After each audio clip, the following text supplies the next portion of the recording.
Traveling. It's something that happens in every Dungeons and Dragons game.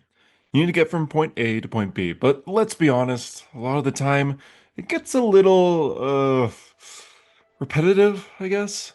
A lot of DMs use fast travel, random encounters, or they just rush through like it's a video game. But travel doesn't have to be boring. Done right, it's some of the most exciting moments in your campaign. You can build suspense, drop story hooks, create tension, and even deliver a meaningful combat, all while your players are, well, walking, I guess. And ahoy! I'm the D&D Hunter. I'm definitely not a Mind Flayer in disguise with a very good and very believable mustache. For I am just like 93.2% of my audience, according to YouTube Studio, a human man. Today, we're going to be talking all about travel. Now, don't get me wrong, random encounters have their place. I actually really enjoy what can happen in an Icewind Dale's random encounter table when I'm traveling through the Arctic. But I'll be honest, 9 times out of 10, I actually don't like encounter tables for traveling. Rolling for a wolf pack mid-walk, not my favorite. Combat should feel high stakes and earned, not filler to pause while your characters stretch their legs. I sort of dread the idea of trying to get to the next major part of a campaign, only to roll on a random encounter table, and now you're spending the next hour or two fighting bandits with no real plan or meaning to it at all. So today, I'm going to show you how I write my travel for Dungeons & Dragons, step by step. Think of it as like a toolkit for you. You'll see examples from my own campaigns and things that I've done, but I'll focus on how to plan it here. And this video is a numbered list, of course, so here are 10 things to do while traveling in Dungeons & Dragons. Let's get it. Number 1 is planning the trek. Map as a backbone, not a checklist. When I start my travel segments, I first plan out the time it'll take in game. A lot of D&D maps, official and homebrew, lay out their worlds with some sort of grid. This grid can help determine distance. If 1 square equals 4 days on foot, then that's a good thing to know for your players to travel. That's 4 days of daylight opportunities and 4 nights to do something interesting. Ask yourself, what tone does this stretch have? Is this land tired and gray? Is it playful? Dangerous? I recently did a travel from 2 separate forests called Pine Pot Forest and Hedge Stump Forest. I made the forest swallow most of the snowstorm. That meant visibility improved under the thickness of the woods, but the trees themselves became things to be wary of. That choice alone gave me 2 hooks every day, odd forest sounds and weird things moving behind the trunks. From there, I would plan 0 to 3 encounters per day and per night. And yes, 0 is here, but that doesn't come up often, that's for sure. Sometimes during extremely long voyages that take up weeks in game, I can skip a day or two by just saying all is calm, and I allow the players to roleplay with each other if they like, or if they want to do anything specific, they can let me know, like maybe they're attuning to an item they recently got, or they're having a conversation in character. But like I said, I still almost always plan encounters for the day. Number 2 is encounters that thread forward. Don't waste the momentum. I don't like encounters that exist only to eat time. If my players fight something, I want the fight to add to the story. Maybe the bandit chief has a sigil that links them to the corrupted marshal in the city. Maybe the owlbears are driven by a trapped warden spirit that the players can free later. Small connections pay off way more than just another wild wolf attack for your party. For example, I had frost giants in Hedge Stump. They didn't appear just because the table said so, though. I planned them to be here. They smelled a key item on the party that they had picked up recently. That key item was a literal key that they got from a haunted dead duergar subplot. Later, when that key's purpose was revealed in a new area that they were heading to called Deadleaf Mines, the players looked back and remembered these frost giants, and they wondered why were these frost giants trying to get this key to a dwarven mine in the first place. That moment stopped being filler, and it became foreshadow. Even one line of connective lore is enough to make an otherwise throwaway fight feel like a part of your world. And hey, this is Dungeons and Dragons. Sometimes unplanned and sudden improv can help connect the overall world even more than ever. At least, in my accidental experiences, it somehow has. Number 3 is NPCs on the road. Weird ones, memorable ones, and useful ones. I like to drop characters on the road that only show up once, but they leave an impression. The more specific and odd, the better. In one trip, the party met Mundle Drawer Bundle Binbury III, a gnome lying on his back, smoking something that tasted like stars and speaking half poetry and half grocery list. He rambled about snakes, moths, hamsters, moons, and comets, then fell asleep. He woke up with no memory of this moment at all. It was funny to roleplay, and the players really liked Mundle Drawer Bundle Binbury III. I gave him sort of a silly personality and a funny voice. Only his little rambling foreshadowed my main event of the whole campaign. Comets started to fall later on in the world. The moon began to rotate in the sky, and the snake species Yuan-Ti became more important to the overall story. Maybe Mundo Dwar Bundle Bin Buri III isn't as crazy as the players originally thought he was. Another character that they met was Colin Harkin, a coffin maker with the vampire stat blocks and a habit of overlooking his shoulder. When he says, "just delivering this to the capital," he'll defend the coffin with his life. But if the players do end up taking over this coffin and prying it open, they'll find a familiar NPC inside, still alive. That kind of scene fills the road with intrigue. Colin is a plot device and a roleplay beat at once. He's also the son of one of my main villains of this whole campaign, which connects him even more to the story, even if the players don't know that he's related to this villain yet. For a design note, I would give your NPC one memorable trait. A pipe that glows, a tail tucked in the coat, a fake mustache that a mind flayer wears to blend in, which is so ridiculous and unrealistic. That one secret or goal, that's enough to make a memorable NPC and make the players ask questions and push the plot.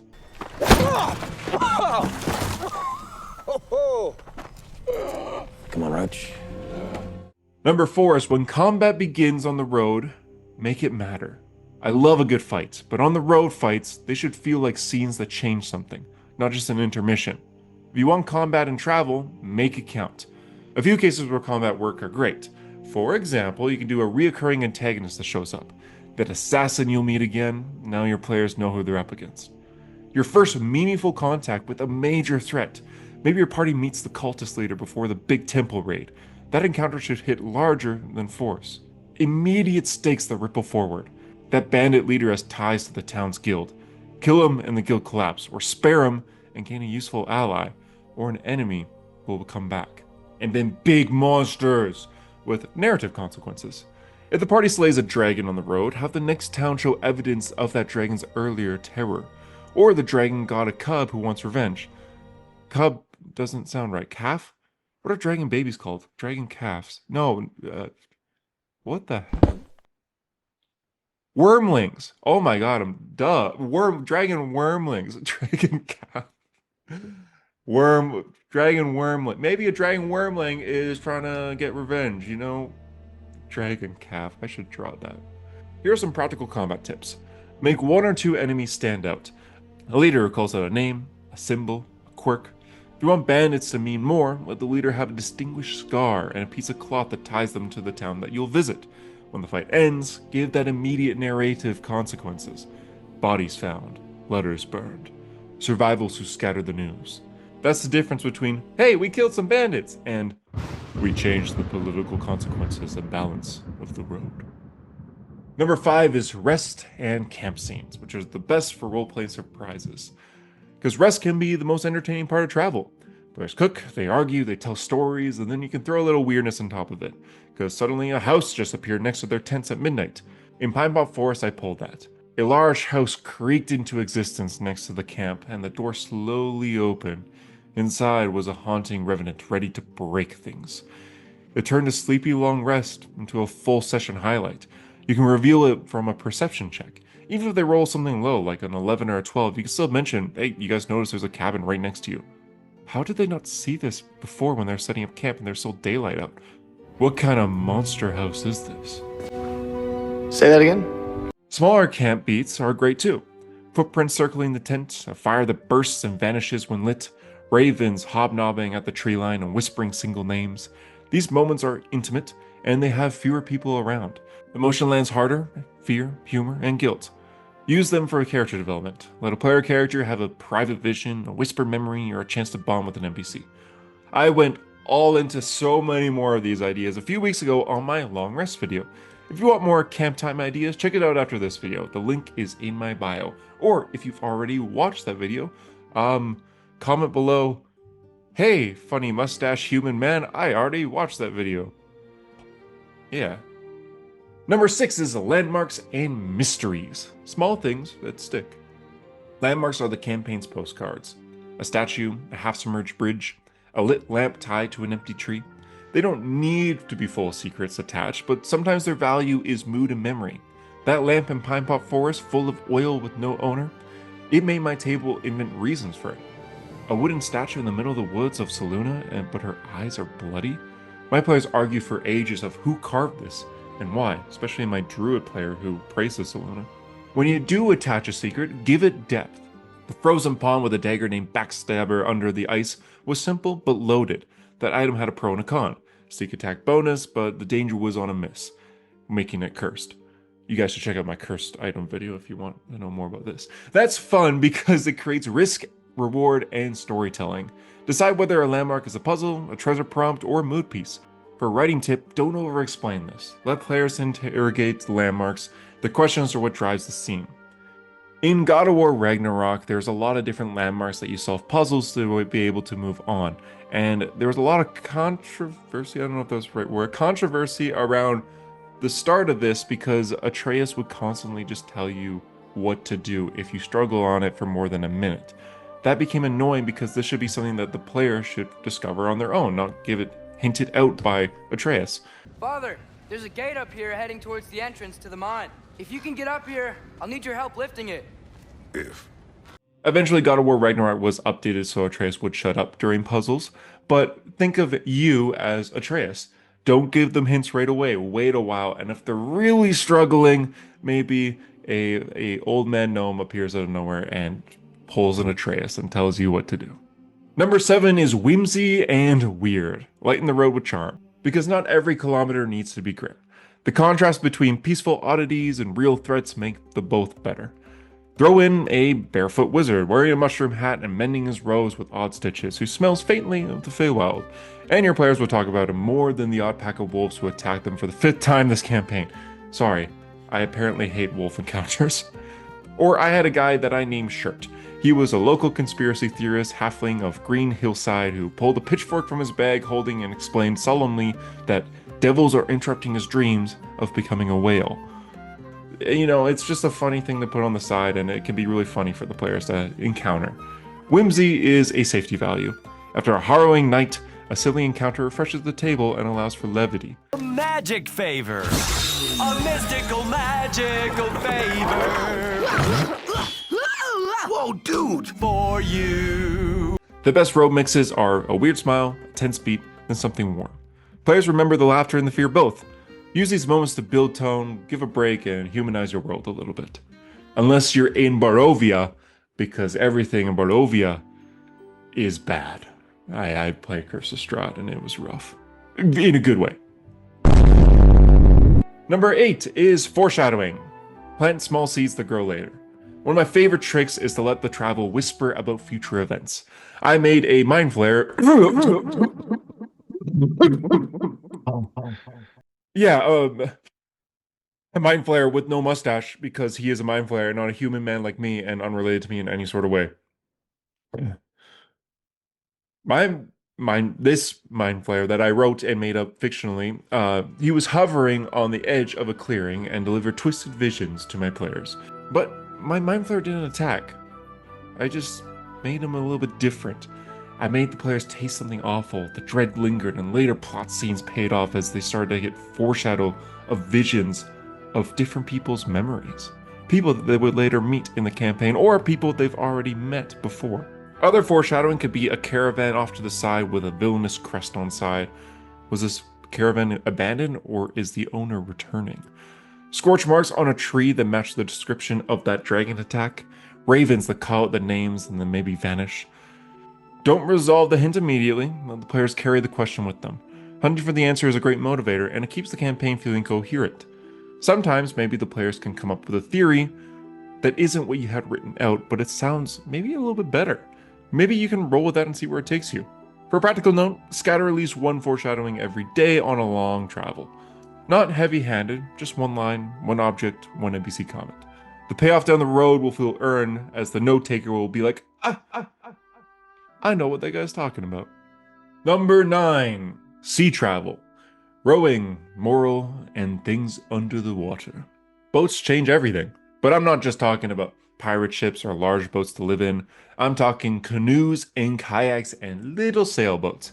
You are cramped. Wind behaves differently, and every problem risks falling under. I've run terrifying rapids where players had to coordinate rowing checks One wrong rhythm and the boat starts to spin and everyone's fighting to keep getting knocked into the freezing water or losing some items. If the boat does flip, dramatic consequences could happen from frost damage. And I would describe the cold as tactile, like numb fingers and the sound of ice cracking that sells the danger when they're rowing. Sea travel has its own encounters.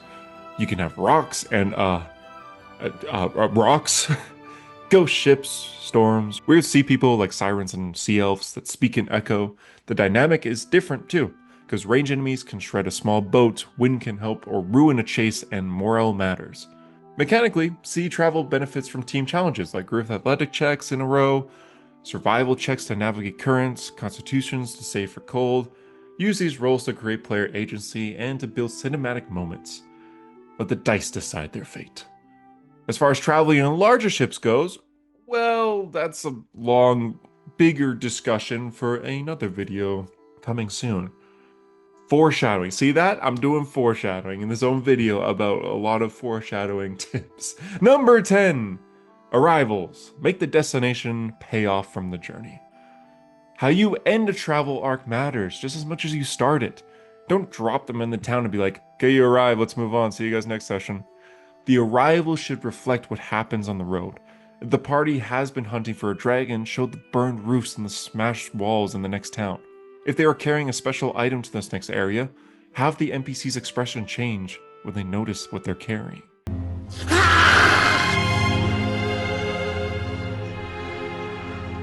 My most recent travel through a dense forest ended with a white stag with wisterias hanging from its antlers leading them out of hedgestump forest.